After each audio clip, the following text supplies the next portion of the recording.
আওয়ামী লীগের কেন্দ্রীয় কার্যালয় এখন শৌচাগার। এসেছি প্রস্রাব করতে বিক্ষুব্ধ জনতা। ছবি আছে ভাই, ছবি আছে। ভাস্কর দিয়ে বানাই রাখছে কেন্দ্রীয় মন্ত্রীর ছবি ভাই। এদিকে আমি বোতলে ভরে দেই প্রস্তাব, সিরিয়ালে প্রস্তাব পথে পাবলিকে টয়লেট বানাইতে 2 বোতল প্রস্তাব এনে সবাই খাওয়াইলাম ভাই। আর অনেক দিন ধরে প্রস্তাব খায় না। রাজধানীর গুলিস্তানের শহীদ আবরার ফাহাদ এভিনিউতে কার্যক্রম নিষিদ্ধ ঘোষিত আওয়ামী লীগের কেন্দ্রীয় কার্যালয়ে বৃহস্পতিবার দুপুর 1টার দিকে আগুন লেগেছে।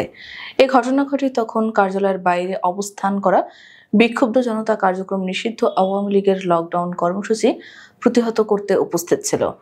স্থানীয় সূত্রে জানা গেছে 10 থেকে 15 জনের একটি দল কার্যালয়ের সামনে অবস্থান নেন।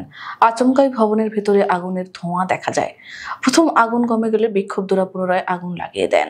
এ সময় গণমাধ্যমকে এক বিক্ষুব্ধ কর্মী বলেন, আমরা এসেছি এখানে প্রস্রাব করতে। আওয়ামী লীগের নেতাকর্মীরা দেশে গুম খুন চালিয়েছে, দেশের সম্পদ লুট করে বিদেশে পালিয়েছে। তারা দেশে থাকা কর্মীদের বিভিন্ন কর্মসূচিতে প্ররোচিত করেছে এবং দেশের স্থিতিশীলতা ভাঙতে চেষ্টা করছে। এই লকডাউনের নামে আগুন সন্ত্রাসে চালানো কর্মকাণ্ডের প্রতিবাদে আমরা এখানে এসেছি।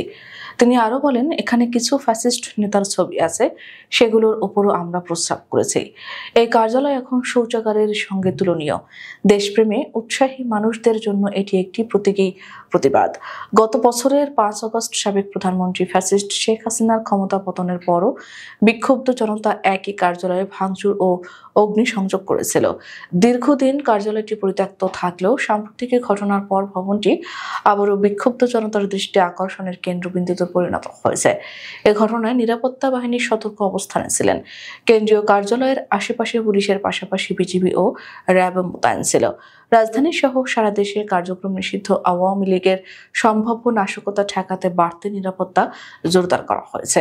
একই সময় রাজপথে অবস্থান নিয়েছে বিএনপি, বাংলাদেশ জামাত ইসলামী, জাতীয় নাগরিক পার্টি, এনসিপি এবং অন্যান্য রাজনৈতিক দলের নেতাকর্মীরা। তারা জানিয়েছে, দেশে অস্থিতিশীলতা সৃষ্টির চেষ্টা প্রতিহত করতে রাজনৈতিক দলগুলো ঐক্যবদ্ধভাবে রাজপথে থাকবে।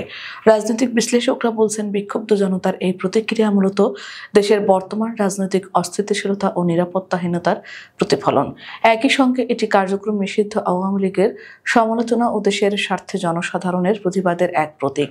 গত কয়েকদিন ধরে রাজধানী ও অন্যান্য শহরে আওয়ামী লীগের লকডাউন কর্মসূচির নামে আগুন, বিস্ফোরণ এবং সন্ত্রাসমূলক হামলার ঘটনা ঘটে।